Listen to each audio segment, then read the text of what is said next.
Let's talk about that genius idea a little bit more. I'd like you to actually go back and let's talk about music theory and, you know, the Mozart, the genius and the theory these guys had at the time. Recently you spoke about music theory and what the original classic musicians studied. Could you elaborate a little bit on that, on what you think that their whole purpose was, or how they came together with music theory and how we've lost it today?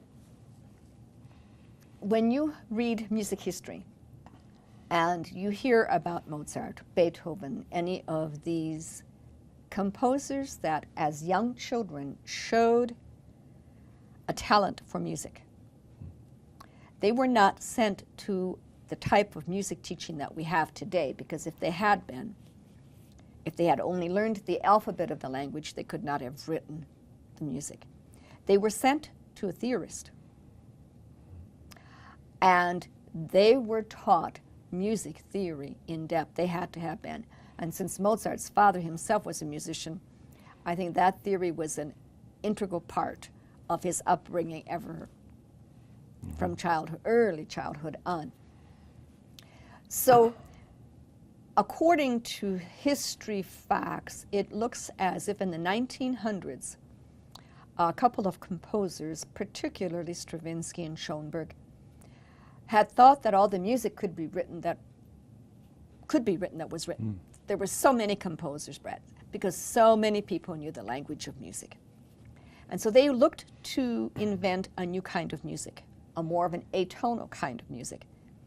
The atonal kind of music had its own set of rules, and it did not follow any of the traditional set of rules. Well, the people didn't like it, and yet at the time it got into the educational circles, and it's still being taught a lot today, but it appears that we lost the science and the art of teaching music as a language and relegating it to an alphabet. And the theory, the tires of the car, kept separate from the car. And what has it done for the world? We have far more people on the planet than we did in the 1850s. And how many more hundreds of music schools do we have than we had in the 1850s? But where are the composers? Yes, they are here, and there's some excellent musicians and composers, but per capita, it doesn't mathematically work out at all.